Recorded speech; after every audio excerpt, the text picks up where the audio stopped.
भारत में रहने वाले लोगों का डेटा सुरक्षित रहे, इसके लिए भारत सरकार एक खास विकल्प लेकर आई है, संदेश मैसेजिंग ऐप।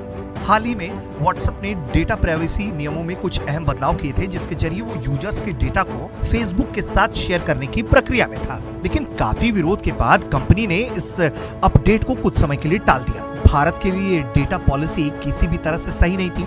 ऐसे में भारत डेटा को सुरक्षित रखने के लिए एक नया विकल्प लेकर आया है। ये विकल्प है संदेश मैसेजिंग ऐप का। इस ऐप की टेस्टिंग हो रही है। खबरों की माने तो यह ऐप बनकर तैयार हो चुका है और मंत्रालय द्वारा टेस्ट करवाया जा रहा है। ऐप कंपनी मेसेबल ने बताया कि इस ऐप का इस्तेमाल का दायरा जो है वो केवल सरकारी अधिकारियों तक ही सीमित होगा।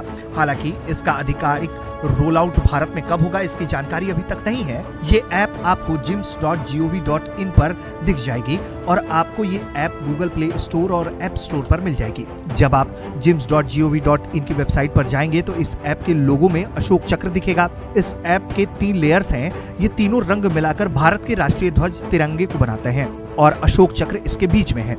इस ऐप का लोगो व्हाट्सएप की तरह दिखता है, पर इसका रंग डार्क ग्रीन है, जबकि व्हाट्सएप का लोगो लाइट ग्रीन रंग का है।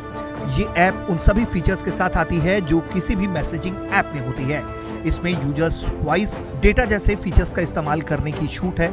इस ऐप को एंड्रॉइड और iOS दोनों प्लेटफॉर्म के जरिए उपलब्ध कराया जाएगा। पिछले कुछ सालों में डेटा चोरी के कई मामले सामने आए थे। केंद्र सरकार ने तमाम इंटरनेट कंपनियों को भारत में अपने सर्वर लगाने को कह रही थी, लेकिन इस बारे में कोई भी ठोस कदम नहीं उठाया गया। लेकिन पिछले 1 साल में सरकार ने डेटा को लेकर गंभीरता दिखानी शुरू कर दी, जिसके बाद से कई कंपनियों को अपने डेटा को भारत में रखने के लिए कहा गया है और डेटा प्राइवेसी को भी लगातार भारत सरकार चेक कर रही है। पिछले साल की एक रिपोर्ट बताती है कि संदेश ऐप को सरकारी चैटिंग ऐप जो है उसे गवर्नमेंट इंस्टेंट सिस्टम कहा जाएगा, लेकिन अब खबर है कि इस ऐप का नाम संदेश है।